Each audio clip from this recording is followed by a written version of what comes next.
o Código de Processo Penal autoriza o juiz determinar a instalação de inquérito policial. Isso não é desejável no sistema acusatório, né? O juiz, se detectado um fato que ele entenda típico, ele deverá, na minha modesta opinião, submeter ao Ministério Público, que é o competente para tomar providências em face da prática delitiva, para ver se ele instaura o inquérito ou não. Interessantemente, o regimento interno da STJ é expresso nesse sentido. Ele manda encaminhar a autoridade competente quando detectar indícios de crime de ação pública. Eu já botei direto o Ministério Público aqui, porque a autoridade competente é o Ministério Público. Né?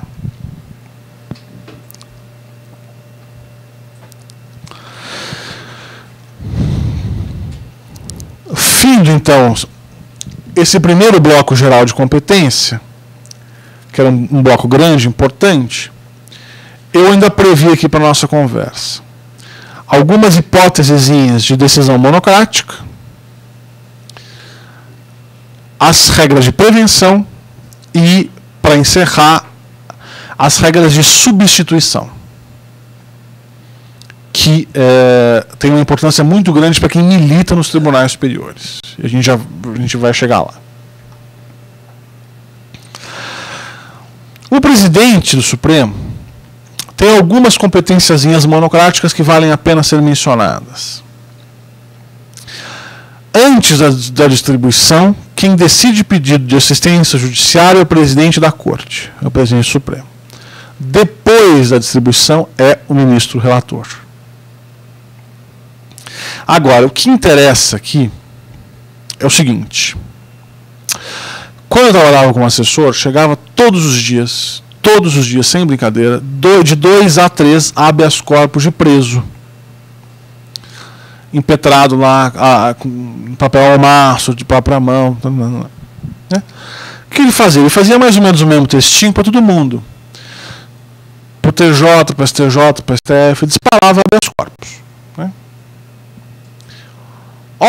Obviamente, o Supremo não podia fazer nada. O Supremo não poderia usurpar tantas funções assim. Né? Porque esse habeas corpus não era sequer instruído com o pedido na execução. Né? Não daria nem para saber se ele pediu para a execução o que ele queria que o Supremo concedesse. Então, pensando nisso e em outras hipóteses, emenda regimental recente, como é que acontecia? Chegava uma cartinha, autuava, formava etiqueta, distribui, tudo bonitinho, como se fosse um processo como outro qualquer. Alguns ministros arquivavam prontamente. O ministro Lewandowski, por exemplo, quando pediu, tinha alguma plausibilidade, quando pedia informação para a execução, em respeito, em homenagem ao preso. Né? Mas que isso não era possível fazer.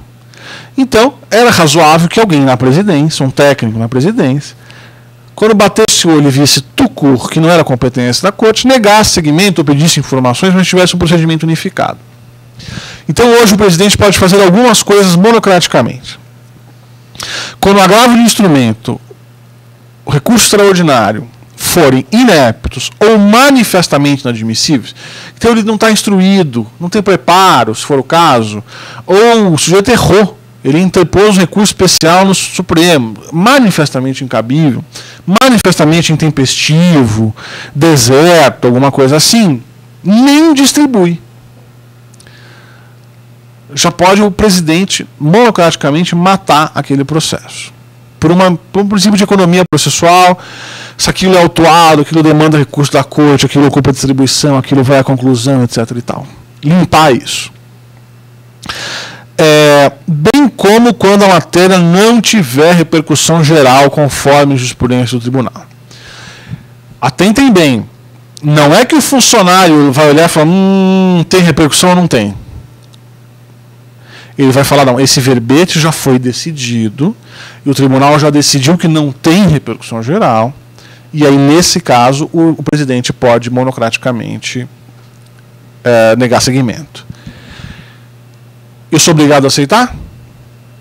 Qual que é o recurso contra a decisão monocrática? Agravo regimental. interpõe o regimental, que vai a plenário, porque ato, como o presidente não compõe turma, ato do presidente tem que ser julgado pelo plenário. Também assim, como eu estava contando para vocês, o HC é impetrado em causa própria ou sem advogado, quando a incompetência for manifesta, encaminhando os autos ao órgão competente. Então aqui já deram a solução. Né? Manda para a execução, manda para o TJ, manda para o STJ, conforme for a corte competente para aquele habeas. Nunca é HC de preso contra um habeas denegado pelo STJ. Nunca é, então nunca é competente.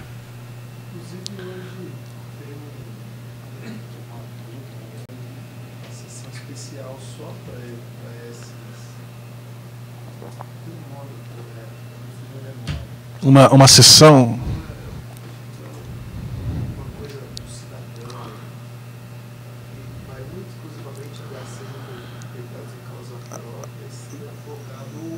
No Supremo isso? Ah, eu não sabia.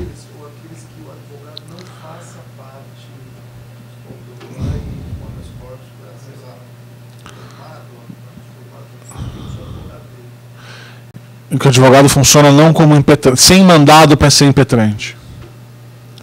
Interessante, eu não sabia. O colega está dizendo que haveria um setor na corte, cidadão, alguma coisa assim, justamente por essas hipóteses.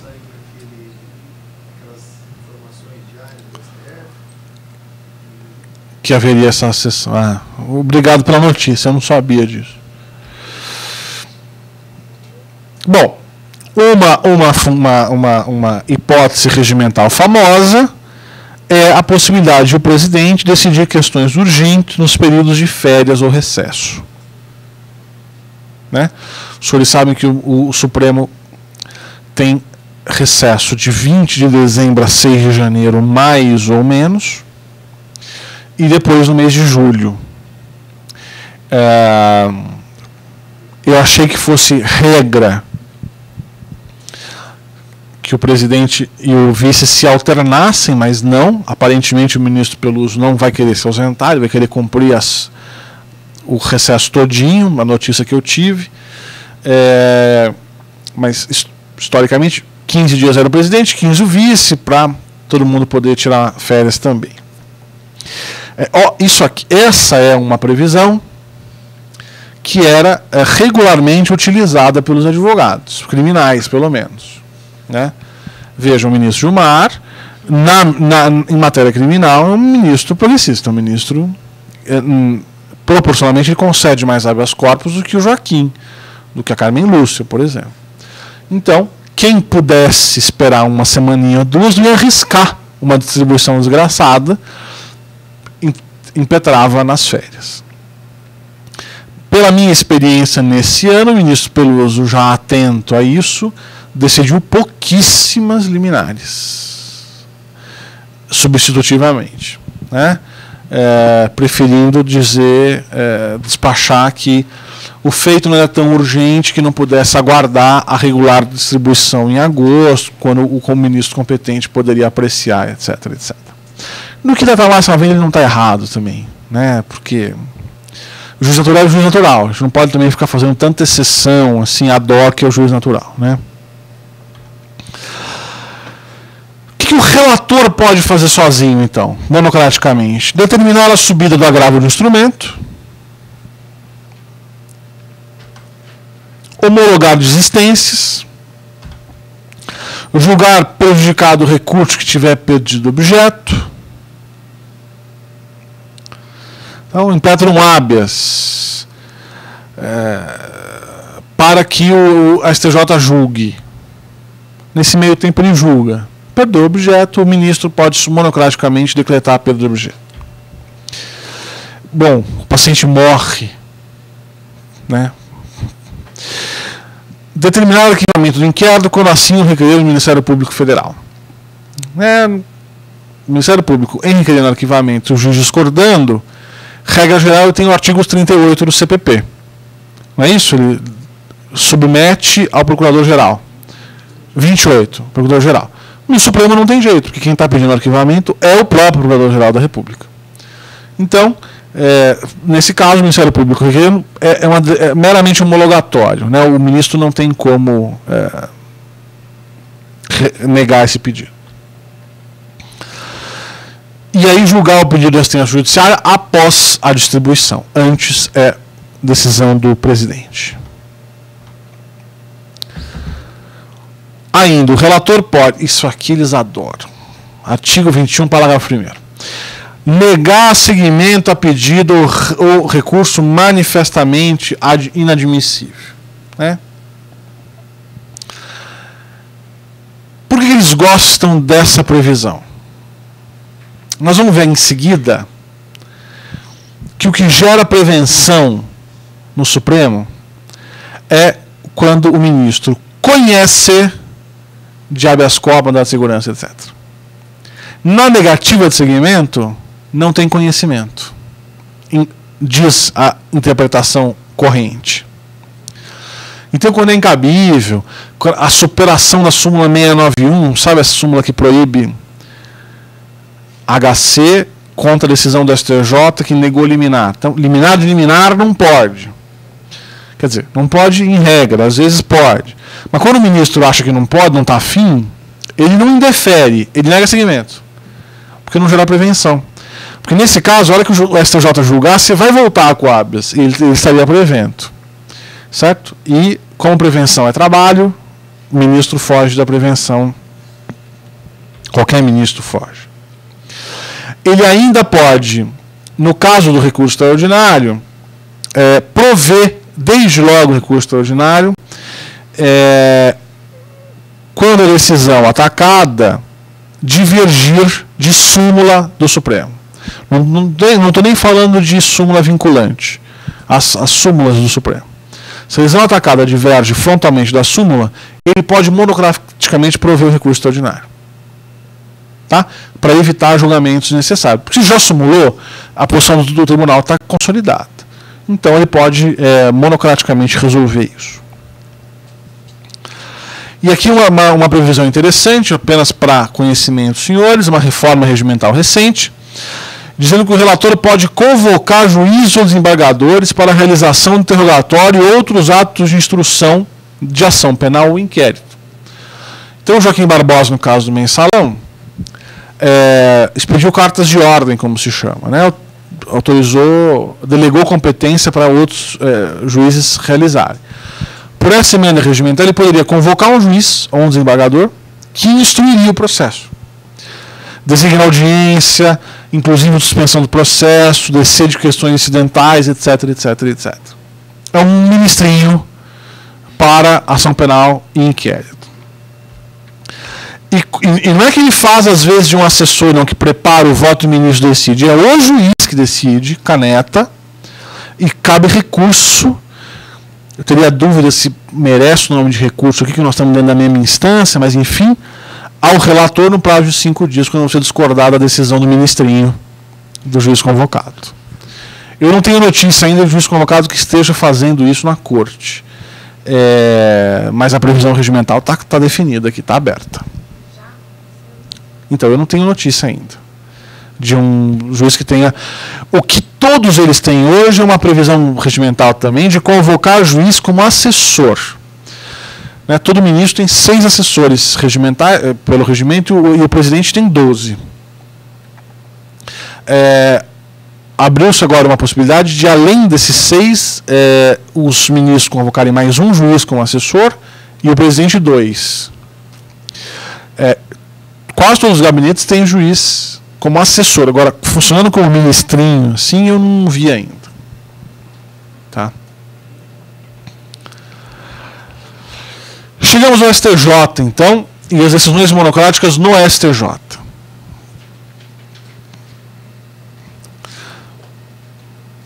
O presidente tem aquela mesma previsão da medida urgente no recesso do tribunal, que a gente viu que o ministro do Supremo tem.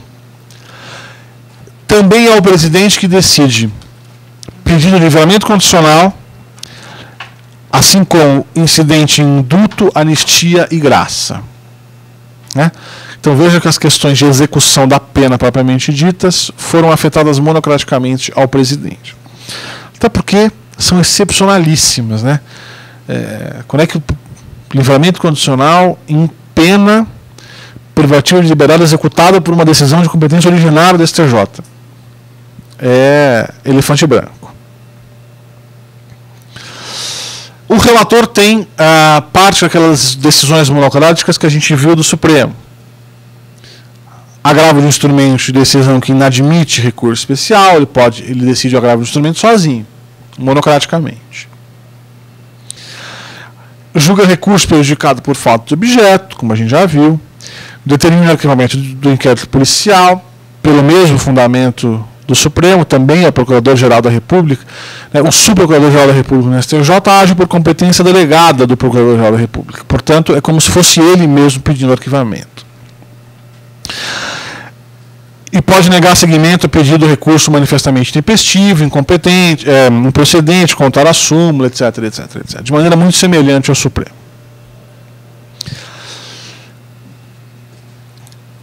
Chegamos então ao ponto em que eu falei que eu comentaria o deslocamento de competência dentro da corte, a história de afetar a um órgão superior, né? A turma remeterá o feito, e agora estou falando do Supremo, ao plenário, quando considerar relevante a arguição de inconstitucionalidade ainda não decidida pelo plenário, porque se o plenário já tiver decidido, não tem por que voltar para lá, né? E o relator não lhe houver afetado o julgamento. Então, o relator pode. Se o relator não fizer, o relator pode afetar ele, esponte própria. Se não fizer, outro ministro da turma pode propor que se afete. Se a turma decidir que vai afetar, o relator, ainda que fique vencido, será também afetado ao plenário. Quando, não obstante decidida pelo plenário, a questão de constitucionalidade, algum ministro propusesse o reexame, né? Quando você pega um ministro como o Celso de Mello, como o Marco Aurélio, que estão lá há muitos anos, ele pode ter sido vencido numa decisão, espera, a composição da corte muda, ele fala, olha, quero rever. Foi o que o Sepúlveda fez no HC 81611, lá dos crimes tributários. Ele tinha perdido 3 anos antes, esperou Maurício Correia, Maria Alves, uma turma sair, com a nova composição ele levou um novo feito a julgamento e levou. A tese dele preponderou, né? Ou quando algum ministro propuser revisão da jurisprudência compendiada na súmula. Então, se tiver que rever súmula, tem que afetar o plenário. Aqui repete mais ou menos a mesma coisa, gente, para o relator, tá? Competência de relator, competência de turma. Como a gente já está se aproximando das 9 horas, eu vou pular esse slide aqui, porque ele repete o que a turma diz. E como eu já disse aqui, o slide vai estar à disposição dos senhores com o Eduardo, né?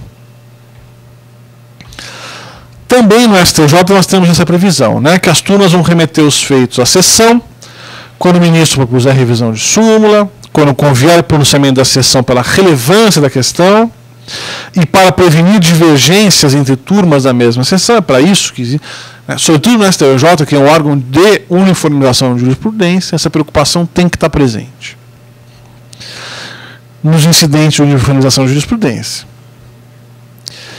As turmas de sessões, por sua vez, podem mandar para a Corte Especial quando acolherem a arguição de inconstitucionalidade, quando a matéria ainda não tiver sido decidida pela Corte Especial, né? Então, quando o STJ decide incidente, entretanto, que uma reforma processual inconstitucional, que uma norma de execução penal inconstitucional, e a Corte ainda não tem uma decisão colegiada sobre isso. Então, nesse caso, convém que afete a Corte. Quando quiser rever jurisprudência assentada pela Corte, incidente de uniformização, e quando convier o pronunciamento da Corte em razão da relevância da questão jurídica. O último bloco, então, aqui, vamos ver quanto tempo eu tenho, 20 minutos, né? O que gera prevenção de relator no Supremo? Regra geral, quando ele conhece mandado de segurança, habeas, recurso civil ou criminal. Recurso civil ou criminal é a dicção genérica aqui dos recursos. Então ele tem que conhecer da matéria. O TJ de São Paulo fala opuser o visto, né? É o juiz da causa quem opuser o visto. No TJ basta qualquer decisão que ele se torna o desembargador prevento. No Supremo, não. decisão que importe conhecimento. Daí a história que eu falei para vocês, de eles adorarem usar o artigo 21, parágrafo 1º, em que o relator pode negar seguimento a pedido do recurso manifestamente inadmissível, justamente porque isso não gera prevenção. Ele não fica prevento para outros recursos que sobrevierem relativos àquela matéria. Uma outra regra geral é, se o recurso subiu por uma decisão minha, eu estou prevento por recurso. Então, se recurso extraordinário subiu porque eu dei provimento a um agravo regimental, eu sou prevento para aquele recurso extraordinário.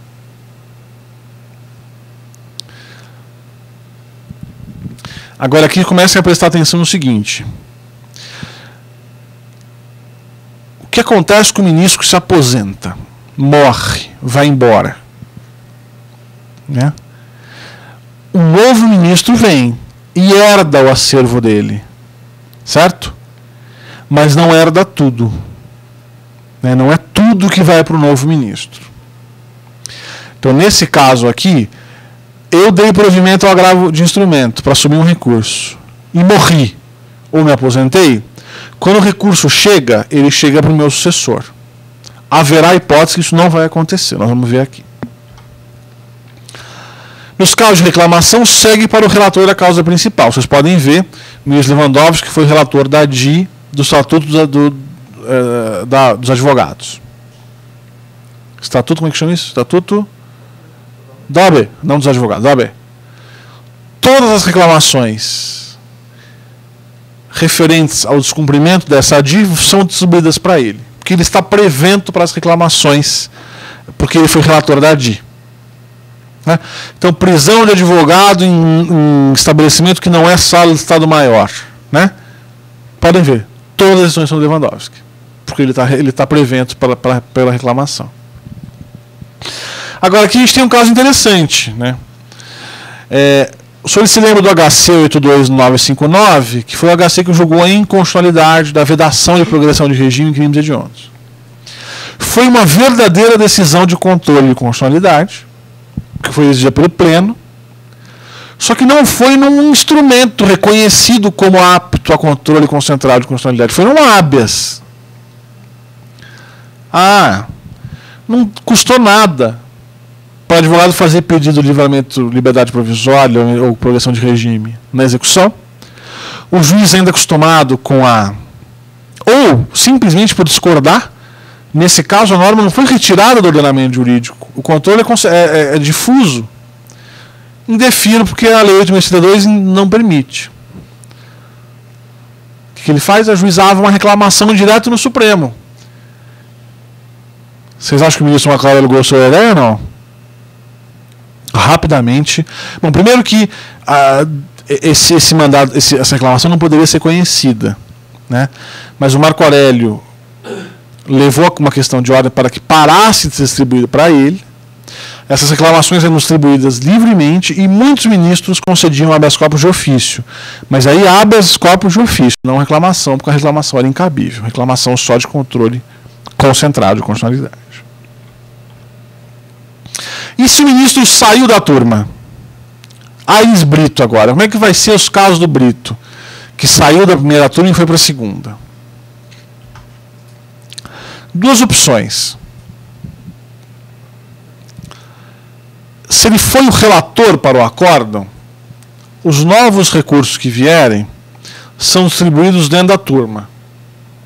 Então, embargo de declaração, por exemplo, fica na turma e é distribuído de novo. Se ele foi vencido, o competente passa a ser o ministro redator, né? O relator para o acórdão. Então o Brito foi vencido e o Marco Aurélio virou ministro redator. Brito sai da turma, o Marco Aurélio passa a ser o competente para os recursos daquela decisão, porque ele foi o relator para o acórdão.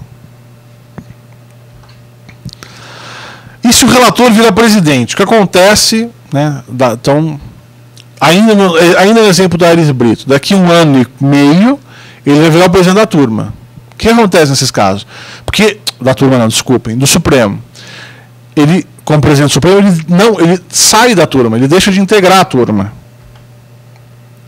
Quando ele despachou, a competência permanece dele. Então ele vai ser chamado a compor extraordinariamente uma sessão, por exemplo. Na verdade, o que acaba tendo um acordo de cavalheiros que na última sessão julga em bloco tudo que era dele para limpar a área, né? Nos demais casos são herdados pelo ex-presidente que assume o gabinete. Então hoje o Peluso não tem gabinete, porque ele não está em turma. Ele só tem gabinete de competência própria da presidência. Então quando o Aires Brito assumir, o Peluso herda o gabinete do Aires, e assim sucessivamente. E no STJ, a distribuição, senhores, e não no conhecimento de mandado de segurança, habeas corpus e do recurso torna preventa a competência do relator para todos os recursos posteriores, tanto na ação quanto na execução. Basta a distribuição. Ele não precisa conhecer do recurso. Também assim a distribuição de inquérito e sindicância para ou prisão preventiva ou qualquer diligência anterior à denúncia prevenirá a ação penal. Então quem decidiu a prisão preventiva da Arruda será o relator da ação penal. Quem decidiu do problema do Amapá será a da ação principal. E assim sucessivamente. E se o relator sai da corte ou da sessão?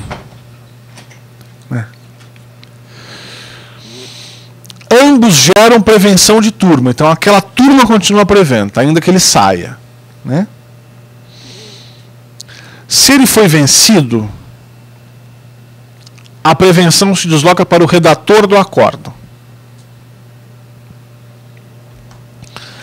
Se o recurso subiu por agravo de instrumento, segue para o sucessor. Então hoje, enquanto a gente conversa, o ministro Félix Fischer deve ter mandado subir alguns recursos especiais, retidos na origem, por qualquer motivo. Quando chegarem na corte, o ministro Fischer não vai estar lá. Para quem irão esses recursos especiais? Para o seu sucessor, o ministro Gilson Dipp. A prevenção preclui se não for arguida até o momento do julgamento. Isso vale para o Supremo também. Qualquer parte poderá arguir a incompetência gerada por prevenção, por erro de prevenção, né? Mas iniciado o julgamento, a matéria está preclusa. Não é incompetência absoluta, ela é relativa, se não arguir. Um abraço. Embargos declaratórios e questões incidentes terão como relator o ministro que redigiu o acórdão embargado. Nem poderia ser diferente, né? O embargo de declaração, eu estou pedindo o esclarecimento do voto, vou pedir que o outro ministro esclareça o voto, esquisito. É o próprio relator.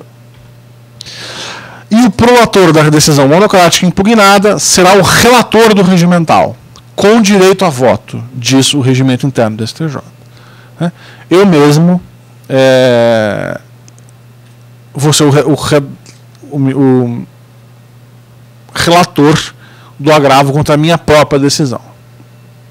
Um pouco esquisito, mas é a previsão regimental do STJ. Substituições, senhores, eu prometo que estou acabando. No recesso será o presidente. Então, no recesso quem substitui o relator? O presidente. Se o presidente não tiver, é o vice. Se o vice não tiver, na ausência do relator, pode-se requerer que outro ministro despache. Sexta-feira à noite, chegou uma liminar. Pânico, terror e aflição, tem ninguém em Brasília. O relator não está. O que você faz? Sente e chora? Também. Mas enquanto isso, vá ao gabinete, peça que o chefe de gabinete certifique a ausência do ministro, e aí não precisa redistribuir. O habeas corpus é remetido para o próximo ministro na antiguidade. Atentem bem. Próximo ministro na antiguidade dentro do órgão fracionado competente. Então até pensei um exemplo aqui. na primeira turma. Carmen Lúcia não está. Certifico vai para o mais moderno, como diz o regimento, Dias Toffoli. Se ele não tiver, Marco Aurélio, que é um círculo, né? Volta mais antigo. Depois, Lewandowski. Aí não tem previsão regimental do que acontece se ninguém tiver, né? Aí sempre chora, porque também você não vai conseguir 4 certidões de ausência em tempo hábil, já chegou domingo, você nem percebeu. O vice substitui o presidente e é substituído pelo ministro mais antigo. Então, se o Aires Brito hoje precisar ser substituído, ele será pelo Celso de Mello, que é o decano. Também assim o presidente da turma pelo mais antigo. Então, o Lewandowski pelo Marco Aurélio e o Gilmar pelo Celso.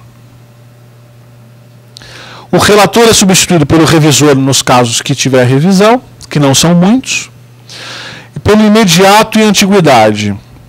E aqui, ó, eu peguei um exemplo do Joaquim Barbosa, que nós temos que analisar se nós estamos dentro de um caso de competência da turma ou do pleno. O Joaquim, na turma, é cedido pelo Celso. No pleno, pelo Lewandowski.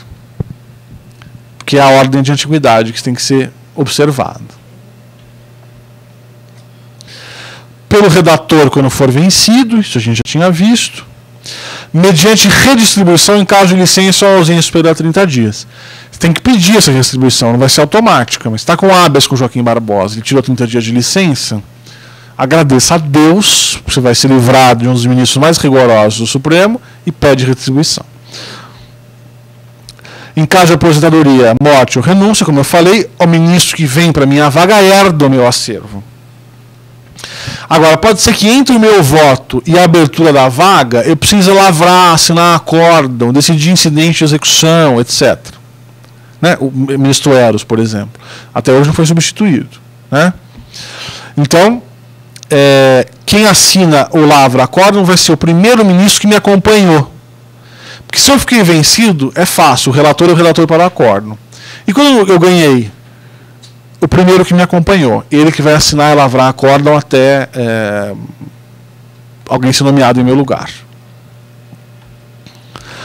No STJ, também como regra geral, o presidente pelo vice, o vice pelo mais antigo, o relator pelo revisor, e também assim o revisor, quando não tiver revisor, pelo mais antigo.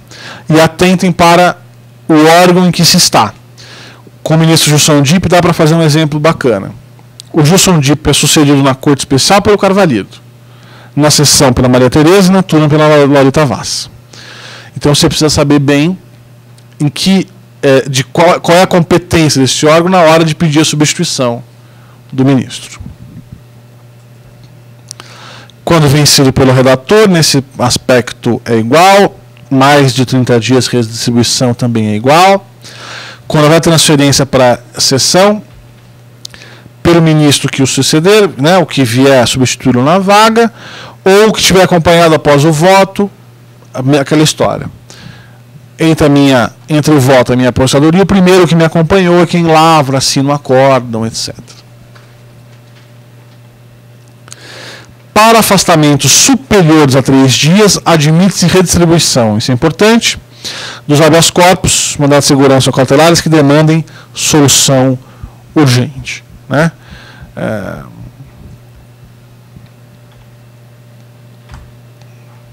Com isso, estourando aí só 5 minutinhos a previsão da aula, encerro o que eu queria trazer como introdução ao tema. Espero que na conclusão, fim da aula, vocês já estejam mais ou menos na cabeça quem são os atores dessa história toda, quem são esses ministros, que feitos são julgados por esses ministros, quando isso vai para o pleno, vai para a sessão fracionada, para a turma, ou quando vai para a sessão, e quais são as hipóteses de prevenção e substituição. Porque esses são os aspectos que dizem respeito a qualquer recurso, a qualquer ação. A partir da aula que vem, a gente pode ver com calma. E a gente não, para sorte de vocês, eu não volto, virão outras pessoas mais qualificadas, ensinar os recursos ou as ações em espécie. Vamos abrir as perguntas, então. Chegamos aqui o nosso colega Carlos Alberto de Atibaia. Pergunta: cabe exceção da verdade contra governador? Cabe. Tanto assim que tem essa hipótese expressa no regimento interno do STJ, Carlos Alberto, em que eu, governador, sou querelante, o querelado